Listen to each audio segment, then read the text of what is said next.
Hello guys, welcome or welcome back to Logiri. Edugiri. I hope all of you are doing great, all of you are fine and safe. तो अगर आप पहली बार इस channel पर आया तो 6 PM पे हर रोज़ हम द हिंदू का एनालिसिस करते हैं, चाहे वो इंपॉर्टेंट आर्टिकल्स हों, चाहे वो एडिटोरियल्स हों।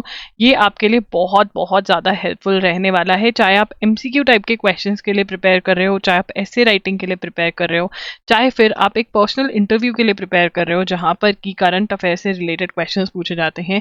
ये आपको हेल्प करेंगे सेशंस, राइट। अगर आपको हमारे सेशंस अच्छे लगे तो लाइक कर देना सबसे पहले तो इस वीडियो को, सब्सक्राइब कर देना चैनल को, कमेंट कर देना एक प्यारा सा, जिससे कि मेरा दिन बन जाता है आपके प्यारे प्यारे कमेंट से। And also do share it with your friends, क्योंकि आप ही हो जो इस चैनल को बहुत आगे लेकर जाओगे। सबसे पहले अगर इसका आप कंटेंट यूज करते हो और पेपर को क्लियर करते हो, एंड दूसरा अगर आप हमारे बारे में लोगों को बताओगे तो ऑब्वियसली उनको पता चलेगा, व्यू जो है वो बढ़ेंगे। ठीक है, चलिए स्टार्ट करते हैं आज का session. First and foremost, supreme court की जजमेंट आई है कि ईडी, देखिए ईडी के बारे में हम पहले ही बहुत ज़्यादा बात कर चुके हैं। ठीक है, कल भी हमने बात करी थी ईडी के बारे में। एक बच्चे का डाउट था कि पीएमएलए जो था वो कब आया था। ठीक है, मैं कमेंट्स में देख रही थी डाउट। पीएमएलए जो था बेटा जी 2002 के अंदर आया। ठीक है ना, पीएमएलए जो है वो 2002 के अंदर आया। एक मिनट में आपको दिखा देती हूँ, मैंने आपको लिखवाया था। हाँ, पीएमएलए जो है वो एक्ट 2002 के अंदर आया। ठीक है ना, क्यों आया, वाई? क्योंकि यूनाइटेड नेशंस जो थी उन्होंने अपने मेंबर नेशंस को 1990 में बोला। ठीक है ना, और उससे पहले 1989 में भी बोला कि भाई जो इलीगली पैसे कमा रहे हैं उनके ऊपर एक्शन लेने के लिए सभी कंट्रीज को एक लॉ लेकर आना चाहिए। तो हम लेकर आए prevention of money laundering act 2002 में आया ये। ठीक है जी, ओके। चलिए आगे चलते हैं। ईडी, ईडी क्या है? Enforcement directorate. ठीक है, इन्फोर्समेंट डायरेक्टरेट की हम बात कर चुके हैं। क्या करता है इन्फोर्समेंट डायरेक्टरेट? कल भी मैंने आपसे बात करी थी। जो बच्चे नए आए हैं वो बता देंगे, अगर पुराने वाले बच्चे ही हैं लास्ट मंथ वाले तो फिर मैं इतनी मतलब सब कुछ रिपीट नहीं करूंगी ना ज़्यादा, पर रिविजन भी करवानी है, चलो कर ही देते हैं। इन्फोर्समेंट डायरेक्टरेट क्या है? जो मनी लॉन्ड्रिंग के केसेस होते हैं, मनी लॉन्ड्रिंग मतलब जो इलीगली पैसे कमाने वाले केसेस हैं, जिसमें करप्शन हो रही है, जिसमें ड्रग्स बेचे जा रहे हैं, जो इलीगली मनी कमा रहे हैं, वो वाले केसेस जो हैं वो कौन देखता है? कौन सी इन्वेस्टिगेशन एजेंसी देखती है? वो देखती है इन्फोर्समेंट डायरेक्टरेट। तो इन्फोर्समेंट डायरेक्टरेट को सुप्रीम कोर्ट ने कहा है कि सुप्रीम कोर्ट कह रहा है कि इन्फोर्समेंट डायरेक्टरेट जिसे चाहे बुला सकता है। कैन समन, समन का मतलब बुलाना, एनीवन फॉर एनी इंफॉर्मेशन, ये कह रहा है सुप्रीम कोर्ट। तो यहां पर हम लिखेंगे इन्फोर्समेंट डायरेक्टरेट, जिसको प्यार से ईडी भी बोलते हैं, शॉर्ट में क्या बोलते हैं? ईडी। ठीक है ना, तो ईडी कैन समन, समन का मतलब बुला सकते हैं, summon anyone, can summon anyone for any information, कोई भी इंफॉर्मेशन के लिए बुला सकते हैं। Can summon anyone for any information, says supreme court. ठीक है, किसने कहा? सुप्रीम कोर्ट ने। ठीक है, अब सुप्रीम कोर्ट क्या कह रहा है? Tuesday endorsed the sweeping powers of Enforcement Directorate saying the central agency could call anybody for any information. ठीक है ना, किसी को भी बुला सकते हैं। अब यहाँ पे स्टोरी क्या थी? हमें तो ये पता चला है कि भाई एनी इंफॉर्मेशन के लिए किसी को भी बुला सकती है, ये सुप्रीम कोर्ट कह रहा है। ये पावर्स है किसकी? मेरी, तुम्हारी नहीं, सुप्रीम कोर्ट की नहीं, इन्फोर्समेंट डायरेक्टरेट की। किसी भी इंफॉर्मेशन के लिए समन कर सकता है इन्फोर्समेंट डायरेक्टरेट। ठीक है जी, अब स्टोरी क्या थी ये भी सुन लेते हैं, क्योंकि याद करना आसान हो जाएगा। ये लिखनी नहीं है हमको स्टोरी। तमिलनाडु के अंदर सैंड माइनिंग, सैंड माइन नदी से निकाली जाती है मिट्टी, सैंड माइनिंग से रिलेटेड केस लग रहा है, और उसमें लग रहा है कि करप्शन हुई है, घोटाला हुआ है। तो उससे रिलेटेड इन्फॉर्मेशन मांगी गई ऑफिसर से, तो ऑफिसर्स कहते भाई इलेक्शंस आ गए हैं, हम ये इन्फॉर्मेशन नहीं दे पाएंगे इतनी जल्दी, क्योंकि ये है वो है। सुप्रीम कोर्ट कहता कोई बहाना नहीं चलेगा, क्योंकि Enforcement Directorate can summon, can call anyone for any information. Supreme Court ने ये कह दिया है। ठीक है जी, इन्फोर्समेंट डायरेक्टरेट क्या करता है? मनी लॉन्ड्रिंग, इलीगली मनी जो कमा रहे हैं, जो ड्रग्स बेच के पैसे कमा रहे हैं, उनके ऊपर हल्ला कौन बोलता है? मैं या तुम? Enforcement directorate. ठीक है, ओके। वाई डिड, और कौन सा इन्फोर्समेंट डायरेक्टरेट कौन से एक्ट के अंदर ये एक्शन लेता है? Prevention of money laundering act, जिसके बारे में हमने कल पढ़ा है। Prevention of money laundering act के अंदर, लॉन्ड्रिंग एक्ट जिसको प्यार से पीएमएलए भी बोला जाता है, मतलब पीएमएलए भी बोला जाता है। कब आया? 2002 में आया। ये ईयर इंपॉर्टेंट है, बहुत ज्यादा क्वेश्चन में आ सकता है। ठीक है जी, ओके। चलिए आगे चलते हैं। Why did centre turn a blind eye to Patanjali's covid cure? Patanjali की वो जो कोविड वाली दवाइयां थी, ठीक है, पतंजलि बोल रहा था, टॉम टॉम कर रहा था। टॉम टॉम का मतलब क्या होता है? प्रोक्लेम और बोस्ट अबाउट, ये कहना कि ठीक हो जाओगे। तो सुप्रीम कोर्ट ने पूछा गवर्नमेंट से, तुमने रोका क्यों नहीं ये जब हो रहा था, ये तो गलत था, ठीक है। तो supreme court questioned questioned supreme court questioned किसको? Central government, question central government for shutting its eyes, आंखें बंद करके सरकार बैठी थी। While Patanjali Ayurveda talked about its medicine to cure कोविड-19। वो कहते कोविड-19 को क्योर कर देगी आयुर्वेदिक मेडिसिन, ये बोल रही थी, जबकि वो सही नहीं था। टॉम टॉम का मतलब क्या है? प्रोक्लेम और बोस्ट अबाउट, मतलब ये कहा, जबकि ये सच नहीं था। ये एडिशन में यूज कर सकते थे, ओनली मेडिसिन को नहीं यूज करना था, ठीक है ना। द ऑफेंस, वो कहते कि अब क्या एक्शन होगा? एक्शन ऑफ परजरी मतलब, परजरी का मतलब क्या होता है? ऑफेंस ऑफ विलिंगफुली, जान पूछ के झूठ बोलना। विलफुली टेलिंग एन अनट्रुथ, जान पूछ के झूठ बोलना, पता है कि सच क्या है फिर भी झूठ बोलना, परजरी का एक्शन लिया जाएगा। कौन से एक्ट के अंदर? अब देखो यहाँ पर पतंजलि और बाबा रामदेव, दोनों का नाम याद रखना है, बाबा रामदेव, ठीक है ना।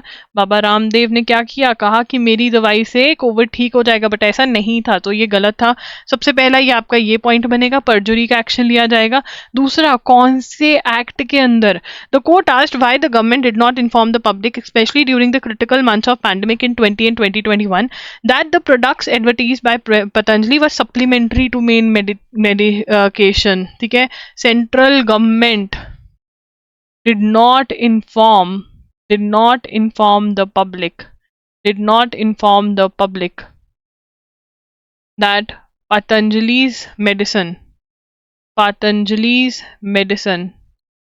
was supplementary to the main medications, was supplementary to the main medicine। मेरे घर में भी पड़ी थी ये, फिर हमने फेंक दी डस्टबिन में, किसी ने खाई नहीं मेडिकेशन, सबको डर लग रहा था कि भाई कुछ और ही ना हो जाए, ठीक है। तो मेन मेडिकेशन, ठीक है ना, मेन मेडिकेशन के साथ साथ आप उसको एडिशन में खा सकते थे, बट ये मेन मेडिकेशन नहीं बन सकती, ये बताना जरूरी था, ठीक है ना। तो यहाँ पर मिसलीडिंग एडवर्टीजमेंट्स किसके अंदर, किसमें? मिसलीडिंग, ये मैं पहले भी लिखवा चुकी हूँ तुम्हें मार्च में, मिसलीडिंग एडवर्टीजमेंट्स, गलत एडवर्टीजमेंट्स नहीं दे सकते, ठीक है। Misleading advertisements in violation of कौन सा एक्ट? बेटा जी ये एक्ट बहुत इंपॉर्टेंट है, बहुत बार पढ़ चुके हैं हम। Drugs and magic remedies, objectionable advertisements, मतलब कुछ एडवर्टीजमेंट्स अलाउड नहीं है ड्रग्स ऑन मैजिक वाली, कि भाई ये लगाओ ठीक हो जाएगा, नहीं अलाउड है। इसके अंदर एक्शन लिया गया, वायलेशन हुआ, ठीक है ना। वायलेशन कौन से एक्ट का हुआ? इस एक्ट का हुआ।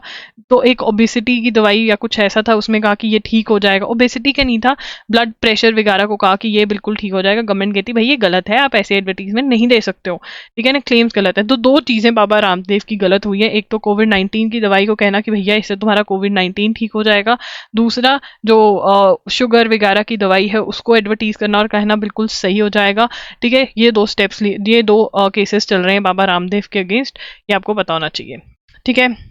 On March 25, 2024, there was finally some good news in the ongoing conflict in Gaza when the United Nations Security Council adopted a resolution demanding an immediate ceasefire in Gaza during Ramadan. Ramadan month होता है Muslims का, right.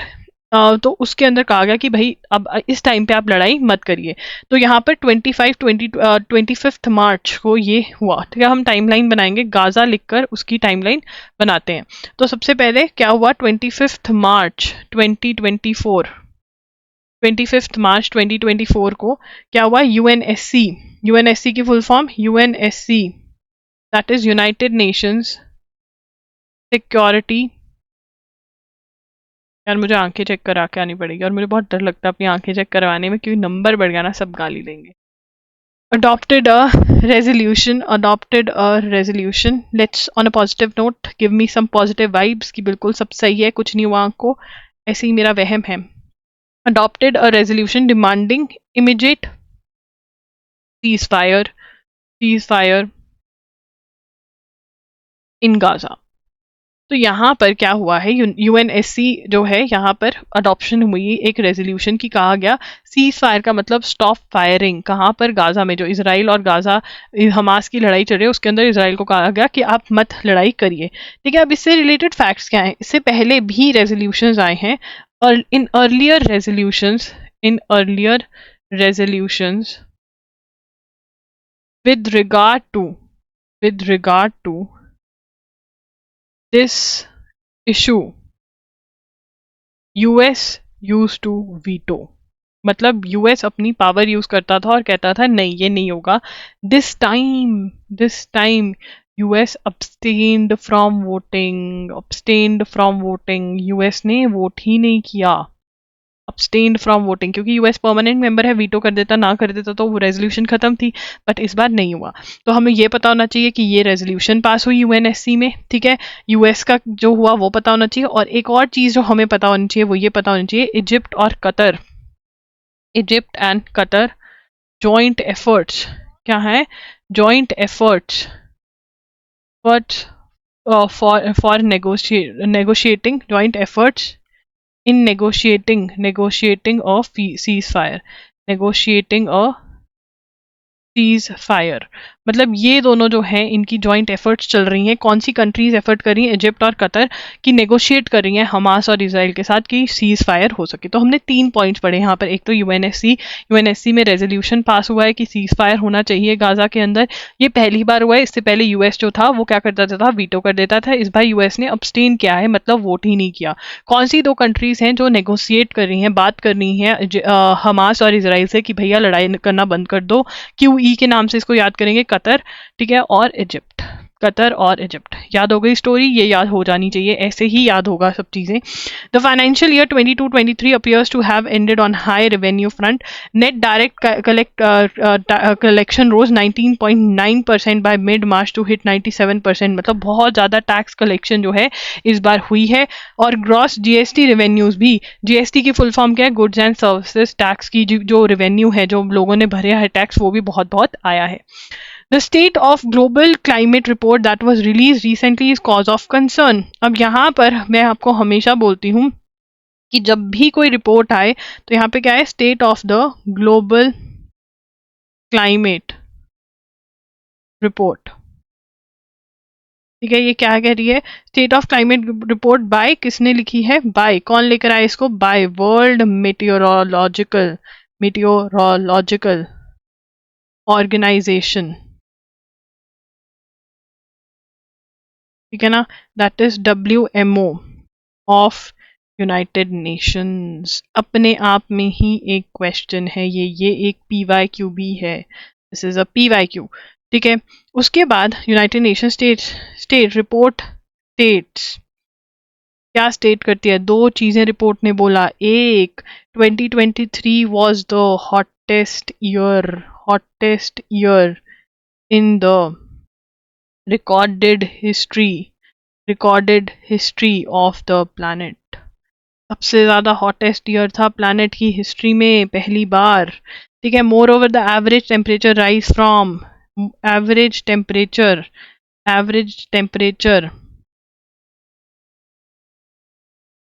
From pre industrial levels has been 1.45 degree. इतना temperature earth का बढ़ चुका है pre industrial level से अगर इंक्रीज करें, with the margin of uncertainty of ±0.12 degree Celsius. मतलब ये ऊपर नीचे हो सकता है। द टेम्परेचर राइजेस, हमने क्या कहा था, ये अब समझने वाली बात है कि जो टेम्परेचर राइज है close to breaking the agreed limit of 1.5 degree Celsius. ठीक है, अब ये क्या कह रहे हैं 1.5 डिग्री सेल्सियस क्या है ये? देखो, पेरिस अग्रीमेंट हुआ था। पेरिस अग्रीमेंट में पूरे वर्ल्ड ने, मतलब यूनाइटेड नेशंस के जो मेंबर्स हैं, उन्होंने अग्री किया था कि हम वर्ल्ड का टेम्परेचर 1.5 डिग्री सेल्सियस से ज़्यादा नहीं होने देंगे। ठीक है ना, 1.5 डिग्री सेल्सियस पे रोक देंगे। ठीक है, ये अग्री किया था। 2 डिग्री सेल्सियस से तो पक्का ही, मतलब 2 डिग्री सेल्सियस तो मैक्सिमम था, 1.5 उनका था कि हम रोक लेंगे इतने पे। बट अभी क्या कह रहे हैं कि टेम्परेचर कितना बढ़ चुका है, 1.5 डिग्री सेल्सियस अगर प्री इंडस्ट्रियल लेवल से देखें तो ऑलरेडी बढ़ चुका है। तो हमें बहुत ज़्यादा कम ही हमारे पास स्पेस रह गई है टेम्परेचर को कम मतलब लिमिट करने में। और रिपोर्ट क्या कह रही है, 2023 क्या था, हॉटेस्ट ईयर था। ठीक है, कौन सी रिपोर्ट है, State of Global Climate report. कौन लेकर आया ये रिपोर्ट, World Meteorological Organization, United Nations की। ठीक है, सारे ही पॉइंट्स बहुत ज़्यादा इंपॉर्टेंट हैं। ठीक है, रिपोर्ट क्या स्टेट करती है ये भी मैंने आपको लिखवा दिया है। उसके बाद काचा थीवू की बात करेंगे। कल हमने काचा थीवू आइलैंड की बात करी थी। ठीक है, आज तो बहुत ही बड़ा एक आर्टिकल आया है काचा थीवू के बारे में, तो जो जो इन्फॉर्मेशन लिखनी है वो लिख लेंगे। अच्छा हुआ मैंने कल आपको बाहर से कुछ नहीं पढ़ाया, क्योंकि मुझे फीलिंग आ रही थी कि आज जो है ना, आने वाले 3-4 दिन में हम बहुत बार इसको पढ़ लेंगे। काचा थीवू, इसको मैंने कैसे याद करवाया था आपको, catch a thief. Catch a thief के नाम से याद करवाया था, कैच अ थीफ के नाम से याद करवाया था। ठीक है ना, काचा थीवू, थीफ को बहुत प्यार से मम्मी ने क्या बोला, थीवू। ठीक है, तुम्हारे नाम रखे होते हैं ना, ईवू, कीवू, वैसे ही। ठीक है, prime minister Narendra Modi on March 31 raised again the controversial matter of Kacha Thivu. A few weeks ahead of Lok Sabha poll in Tamil Nadu, citing a report and posting it on X, he said new facts reveal how Congress carelessly, बहुत carelessly gave away काचा थीवू। तो काचा थीवू अभी इस time पे किसके पास है, श्रीलंका के पास ये आइलैंड है, और ये इंडिया ने ही थ्रू एन अग्रीमेंट श्रीलंका को दिया था। तो प्राइम मिनिस्टर नरेंद्र मोदी ने क्या बोला, कैसे केयरलेसली कांग्रेस और डीएमके, जो कि तमिलनाडु की एक पार्टी है, उन्होंने काचा थीवू जो आइलैंड है वो किसको दे दिया, श्रीलंका को दे दिया। Subsequently the state BJP and AIADMK sharpened there attacks. अब यहाँ पर बीजेपी जो है और एआईडीएमके जो एक और पार्टी है तमिलनाडु की, उन्होंने बहुत ज्यादा अटैक किया किस पे, डीएमके और कांग्रेस पे, क्योंकि पता चला है कि डीएमके और कांग्रेस दोनों ही कहीं ना कहीं मिले हुए थे ये आइलैंड श्रीलंका को देने में। The matter comes back, the matter comes back again, क्यों आया वापस से, comes back to the fore as political party use its attack their adversaries. On March 16, Tamil Nadu Chief Minister DMK Chief MK Stalin contended that Kacha Thivu was ceded to Sri Lanka despite strong protest by DMK. अब यहाँ पर क्या हुआ, सबसे पहले कि ये matter start, मतलब चलता रहता, ऊपर नीचे होता रहता है। बहुत महीने पहले भी ये मैटर जो है हमने पढ़ा था। ठीक है, कुछ बच्चों ने तब भी पढ़ा होगा। क्यों पढ़ा था हमने, क्योंकि तब चीफ मिनिस्टर ऑफ तमिलनाडु ने बोला था नरेंद्र मोदी को, पीएम ऑफ इंडिया को, कि आप कुछ एक्शन लीजिए। श्रीलंका के लीडर ने तब आना था इंडिया, कि आप इनसे काचा थीवू के बारे में बात करिए। तब हमने काचा थीवू के बारे में बात किया। अब कैसे ये मैटर लाइमलाइट में आया, जब एमके स्टालिन जो कि डीएमके के हैं, ठीक है, उन्होंने बोला कि बीजेपी ने करा ही क्या है। ठीक है, या फिर डीएमके ने तो बहुत स्ट्रॉन्ग प्रोटेस्ट करी थी बट कांग्रेस ने दे दिया। He asked PM minister what step, prime minister what steps he has taken कि ये आइलैंड जो है वापस आ जाए। तो फिर प्राइम मिनिस्टर ने ये जवाब दे दिया कि भाई कांग्रेस और डीएमके का ही मिला जुला था कि ये आइलैंड जो है श्रीलंका को गया। ठीक है, यहां से कुछ नोट नहीं करना हमने। During the 1974 the then prime minister of India Sri Lanka Indira Gandhi and Sirima R D. Bandaranaike बंदर Nike signed an agreement to demarcate the boundary between the two countries in the historic waters from Park Strait to Adams Bridge. ये हमारा बड़ा ही पहला point बनेगा। This would be a very first point. ठीक है ना, during, ठीक है, इन सिंपल सा लिखते हैं, इन 1974 पीएम ऑफ इंडिया कौन थी, Indira Gandhi. PM of India Indira Gandhi. ये क्वेश्चन आ सकते हैं कि जब ये एग्रीमेंट हुआ तब प्राइम मिनिस्टर ऑफ इंडिया कौन थे, एंड पीएम ऑफ श्रीलंका कौन थे, श्रीलंका के पीएम बंदर नाइके। ठीक है ना, तो भाई बहन में जब लड़ाई होती है तो बहन ने नायका से मेकअप ऑर्डर किया, तो भाई ने बोला अरे तू तो बंदर जैसी दिख रही है।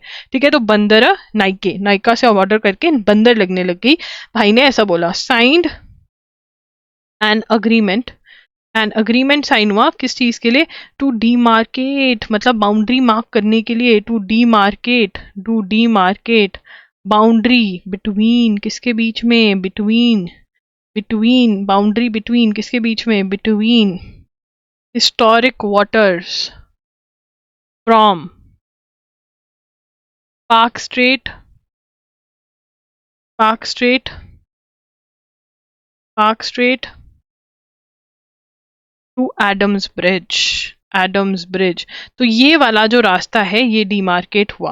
A joint statement issued on 26 and 28 1970 stated that a boundary had been defined in conformity with the historical evidence की जो historical evidence थे उसके according दिया गया है। The boundary falls 1 mile short of the west coast of uninhabited Kacha-Thivu. Fisher folk of the countries have been traditionally using the island for fishing, though this feature was acknowledged in the 1974 agreement. The supplemented pact in 1976 made it clear that fishing vessels, अब इसके बाद क्या हुआ, supplementary, ये पता था कि हमारे फिशरमैन उस आइलैंड को यूज कर रहे हैं, बट ठीक है सप्लीमेंटल, ठीक है सप्लीमेंटल पैक्ट जो साइन हुआ इसी अग्रीमेंट से related in March 1976 made it clear that fishing vessels and fishermen of, ठीक है ना, तो ये supplemental pact in March 1976 made it clear that fishing vessels और fisherman of the two countries shall not engage in fishing in historic waters, territorial sea and exclusive economic zone of each other without permission। अब क्या हुआ, काचा थी वो without permission of the country. तो क्या हुआ, अब यहाँ पे समझ में आ रहा है, यहाँ पर जो था 1974 के पैक्ट में काचा थीवू चला गया, ठीक है ना, काचा थीवू किसको चला गया, काचा थीवू उनको दे दिया हमने, है ना, काचा थीवू उनको दे दिया या नहीं, काचा थीवू उनको दे दिया, सॉरी यहाँ काचा थीवू हमने उनको दे दिया, ठीक है ना, काचा थीवू गिवन, ठीक है, हमने श्रीलंका को दे दिया। और यहाँ पर हमने 1976 में पैक्ट कर लिया कि उनकी जगह पे हमारे फिशरमैन नहीं जा सकते। अब वहां पर अगर हमारे फिशरमैन जाते तो वो अरेस्ट कर लेते, तभी ये लाइमलाइट में भी आता है बार बार। Saint Anthony's church there hold a annual festival drawing devotees from both sides of the Palk Bay. अब सेंट एंथनी का जो फेस्टिवल है, ये नोट करोगे, जरूरी है, नोट डाउन कर लो, मेरे पास तो जगह नहीं है, आप नोट डाउन करोगे। तो ये जो फेस्टिवल है यहाँ पर सेलिब्रेशन होती है, तो वहां पर इस बार हमारे जो थे वो गए नहीं, ठीक है ना, तो यहाँ पर हम लिख देंगे, फोर्थ पॉइंट बनेगा Saint Anthony's church holds an annual festival drawing devotees from both sides of the Park Bay, और tradition which has been going, ठीक है ना, both sides of Palk Bay, मतलब इंडिया और श्रीलंका वाले दोनों ही जाते हैं इस चर्च जो ये इनवाइट करता है, ठीक है ना। तो इसके में भी इस बार Indian fisherman boycotted, Indian fisherman मैंने गलत दी, Indian fisherman boycotted this time. वो कहते हैं हम नहीं जाएंगे, ठीक है ना, हमको तो अरेस्ट करते हैं लोग, तो इसलिए ये हुआ। उसके बाद ये हमने पढ़ लिया, Sri Lanka claimed sovereignty over Katchatheevu on the ground that Portuguese who had occupied the island during 505 to 1658 CE had exercised jurisdiction of the island. India's contention was that the erstwhile Raja of Ramanathapuram had possession of it as part of his zameen. According to a news article published by the Hindu on 6th March 1968, which was based on the interview of erstwhile Raja Ramanathan Sethupati, Kachathívu was under the jurisdiction of the zameen. तो यहाँ पर दोनों countries एक दूसरे का claim कैसे हम वो कर रहे हैं, हमारा उनका क्लेम क्या है, Sri Lanka claimed right over Katchatheevu on the ground that Portuguese who had occupied the island, मतलब Sri Lanka, during 1505 and 1658 CE had exercised jurisdiction over काचाथीवू। ठीक है ना, ये तो श्रीलंका का राइट था कि भैया हम श्रीलंका, यहाँ पे लंका लिखना था, ये श्रीलंका। और जो इंडिया वाले थे वो क्या कहते हैं, India says that Raja of Ramanand, ये याद रखना है, राजा ऑफ रामनंद, क्या नाम है उनका, रामानाथापुरम, नहीं रामानाथापुरम के जो राजा थे, ठीक है ना, राजा Ramanatha Sethupathi had possession of it as part of his जमीन। ठीक है ना, उनकी जमीन का पार्ट था। ठीक है, ही, और उनके इंटरव्यू में भी बोला था, ठीक है ना, ही एडेड दैट द जमीन had been collecting taxes till 1947 when it had taken over by state government following the zamindari abolition system, taxes भी कलेक्ट हो रहे थे। ठीक है ना, ये कहा गया। उसके बाद the present demand of Katchatheevu retrieval क्यों आया, क्योंकि हमारे वालों को अरेस्ट किया जा रहा है, are people are being arrested. अब यहाँ पे ये भी पढ़ लेते हैं, हमारे फिशरमैन अरेस्ट हो रहे हैं। The present demand for Katchatheevu retrieval traces its origin and to the opposition that pact generated in 1974 during the debates in both houses of Parliament in July 1974। Most of the opposition including DMK, AIDMK, Jana Sangh Swatantra and the socialist party staged walkouts in the two houses. तो walkout हुए थे जब बोला गया कि parliament में walkout हुआ। Former prime minister Atal Bihari Vajpayee, who was Jana Sangh's leader, had contended that a decision to transfer the island had been taken behind the back। अब यहाँ पर अटल बिहारी वाजपेयी जी जो तब लीडर थे जनसंघ के, उन्होंने बोला कि भाई ये गलत है, हमारे पीठ पीछे इन्होंने ये डिसीजन ले लिया, ये सही नहीं है। He was supported by Madhu Limai, a veteran socialist leader, the then chief minister M Karunanidhi, even in 1970 when the talk of the island transfer had been doing rounds, had urged Indira Gandhi that the popular feeling was in favor of retaining काचाथीवू। तो उन्होंने इंदिरा गांधी जी को भी बोला था कि भाई ये India को बिलोंग करता है, तमिलनाडु वालों को नहीं, आप मत दीजिए ये उनको। द हिंदू ऑन October 17, 1973 ने भी पब्लिश किया था। 3 months later he wrote a letter retrieving a stand, a copy of which was released a day after 1974 agreement was signed। MG Ramandaran, founder of AIDMK, which was a fledgling party then, had criticized Mr. Karunanidhi for his failure to guide properly। तो यहाँ पर ये क्या कहने की कोशिश करें कि अभी जो एजेंडा, ये नोट नहीं करना है कि डीएमके और कांग्रेस जो हैं, दे वर द मेजर रीजन कि ये जो ट्रांसफर हुआ आइलैंड का, जबकि बीजेपी और जो AIADMK है वो ये कभी नहीं चाहती थी। ठीक है ना, तो ये जो है आज का आर्ग्यूमेंट था इनका। ठीक है, तो ये हमने सारा पढ़ लिया है। मेरे ख्याल से इससे ज्यादा अगर कुछ एड ऑन होगा तो हम कर लेंगे, बट ये डेट्स वगैरह आपको याद करनी पड़ेंगी। The first batch of Indian construction workers bound for jobs in Israel during the conflict, they were flagged off by Israeli ambassador Naor Gilon and government officials on Tuesday. The Israeli government raised an urgent request for construction workers। तो यहाँ पर India ने UP और हरियाणा से construction workers भेजे हैं, कहाँ को, इसराइल को भेजे हैं। ठीक है ना, major labour shortages after it banned thousands of Palestinians from working in Israel following the terror strikes by Hamas. अब क्यों हुआ ये, देखो यहाँ पर टाइमलाइन बनेगा। October 7, क्या हुआ October 7 को, terror attack by Hamas on Israel. ठीक है, इसराइल पे टेरर अटैक हुआ, हमास ने टेरर अटैक किया इसराइल पे। ठीक है ना, और यहां पर इसके बाद क्या हुआ, Israel band Palestinians from working in Israel. Palestinians ने मना कर दिया, इसराइल को ने मना कर दिया पैलेस्टीनियंस, जो कि हमास जो है वो किस पे रूल करता है, गाजा पे। गाजा में कौन रहते हैं, पैलेस्टीनियंस। तो इसीलिए उन्होंने पैलेस्टीनियंस को इसराइल में काम करने से मना कर दिया कि नहीं, तुम नहीं काम करोगे, तुमने टेरर अटैक किया हमारे यहाँ पर। तो अब उनको क्या हुआ, शॉर्टेज। इसी के चलते हुए क्या हो गया, शॉर्टेज ऑफ लेबर हो गई, लेबर की शॉर्टेज हो गई। तो India has sent construction workers from Haryana and UP, Haryana and Uttar Pradesh. ठीक है ना, किसने भेजा? और यहाँ पर हमें एक और पॉइंट मिल रहा है, इजरायली एम्बेसडर कौन है इंडिया का? इजरायली एम्बेसडर कौन है?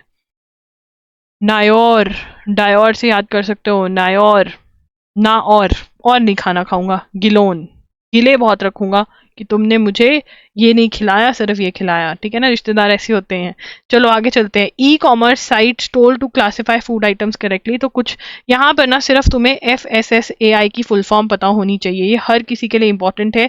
बहुत सारे जो रिटन सब्जेक्टिव पेपर है उसमें डायरेक्टली ही फुल फॉर्म्स पूछी जाती है, तो ये आपको पता होना चाहिए क्या है ये। Food safety and standards authority of India, food safety और सेफ्टी को मेंटेन करने की अथॉरिटी है, अथॉरिटी ऑफ इंडिया। इन्होंने बोला है कि भैया जो ड्रिंक्स हैं जिनको आप हेल्दी बोल रहे हो, अगर वो एक्चुअल में हेल्दी नहीं है तो आप, ठीक है, which are dairy based, authority noted instance of licence proprietary food which are dairy based, cereal based, malt based beverage mixes being sold on e commerce website under the category health और energy drink, तो वो सही नहीं है।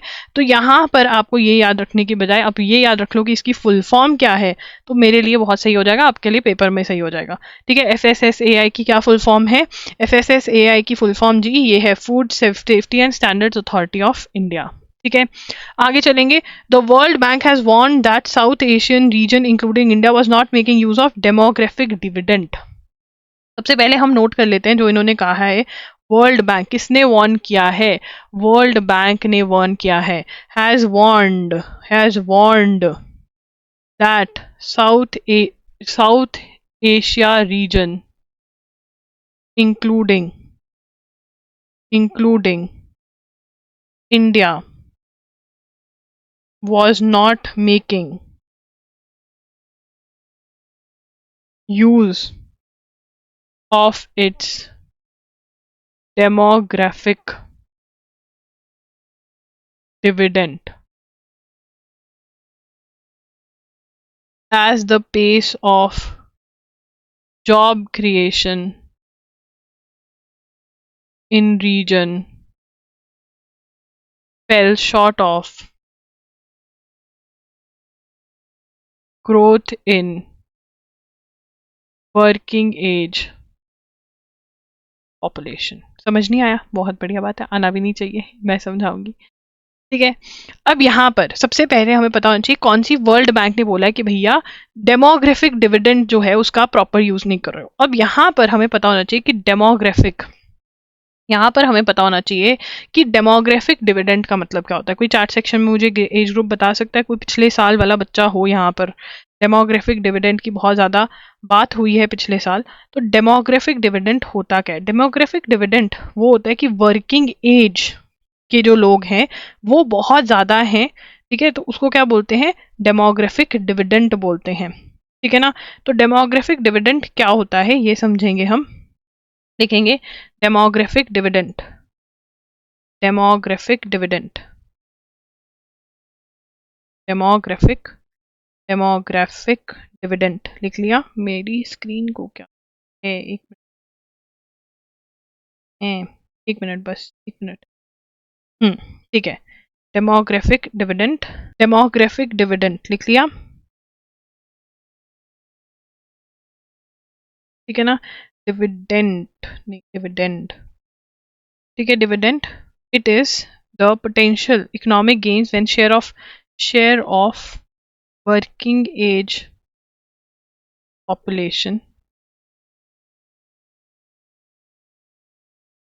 15 to 64 years is higher than non-working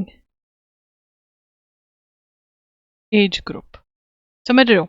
मतलब कि working age group किसको कहते हैं? 15 से 64 ईयर्स की जो उम्र है उसमें आप काम कर सकते हो। जब ये पॉपुलेशन ज़्यादा होती है उस पॉपुलेशन से जो कि 1 to 14 की रेंज में हो या फिर 65 प्लस हो, ठीक है ना, ये वाली रेंज जब ज़्यादा होती है उसको डेमोग्राफिक डिविडेंड कहते हैं। और वो कंट्री में जिसमें ज़्यादा हो उसका बहुत फ़ायदा होता है क्योंकि बहुत सारे लोग हैं जो काम कर सकते हैं। अब यहाँ पर वर्ल्ड बैंक वार्न कर रहा है कि साउथ एशियन नेशंस जो हैं, जो साउथ एशियन रीजन है जिसमें इंडिया भी आता है, वो अपने इस लोगों का, इस 15 to 64 की एज ग्रुप का अच्छा यूज़ नहीं कर रहे हैं क्योंकि जॉब क्रिएशन जो है रीजन में वो इतनी नहीं है। ठीक है, तो यहाँ पे किसने क्या बोला है ये आपको पता होना चाहिए। डेमोग्राफिक डिविडेंड का एज ग्रुप क्या है ये पता होना चाहिए। ठीक है, ये आपको पता होना चाहिए।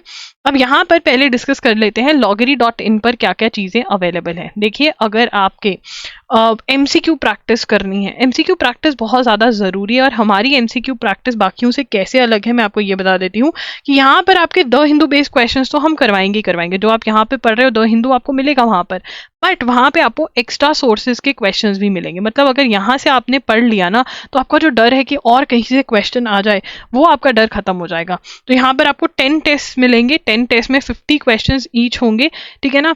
एंड वो अगर आप सॉल्व कर लेते हैं तो आपकी बहुत जोरदार तैयारी हो जाएगी फॉर एनी एंट्रेंस एग्जाम। कोई भी एंट्रेंस एग्जाम के लिए तैयारी कर रहे हो, द हिंदू और PIB और अदर सोर्सेज में से अगर प्रिपेयर कर लिया तो इससे ज़्यादा कुछ नहीं है।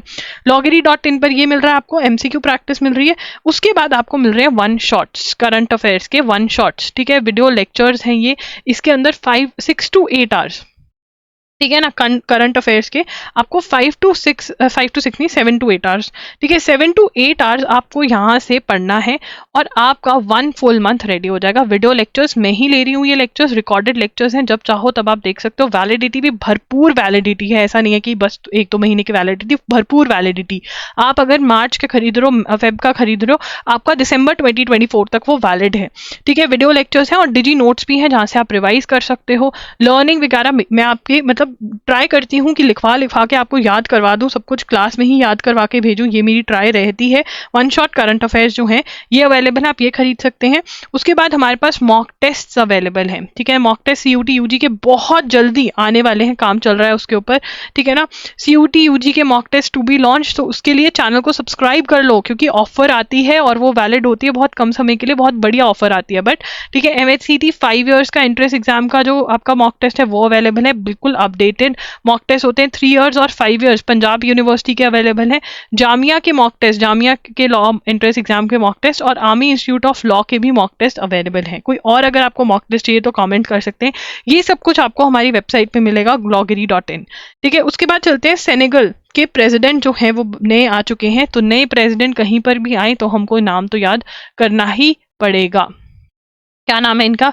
बासीरू बस्सी, अनुभव सिंह बस्सी से याद कर ले, बस्सी रू को हंसा देते हैं वो।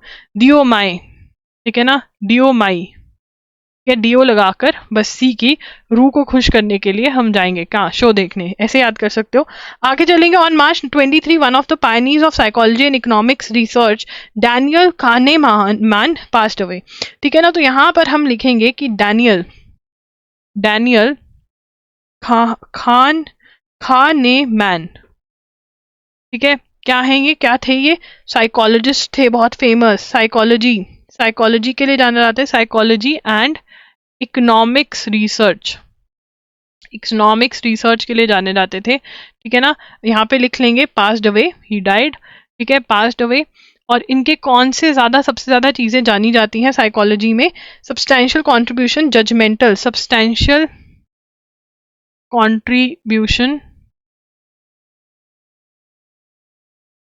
ठीक है, जजमेंट एंड डिसीजन मेकिंग के ऊपर, डिसीजन मेकिंग पे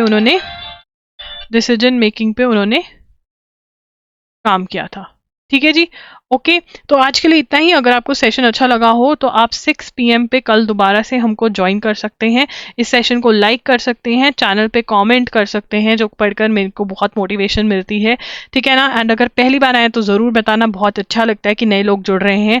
and do subscribe to our channel, do share about our channel with your friends. You can also tag us on Instagram, वहाँ पर भी अगर आपने नोट्स बनाए हैं वीडियो देखते हुए आप हमें टैग कर सकते हैं @IamEduGiri के नाम से, वहाँ पर हम अवेलेबल हैं, ठीक है। That's it. Do check out our description box. वहाँ पे सारे links जो हैं इन सब चीज़ों के provide करे हुए हैं. Do visit loggery.in. That's it. Bye bye. Take care. Thanks for joining in.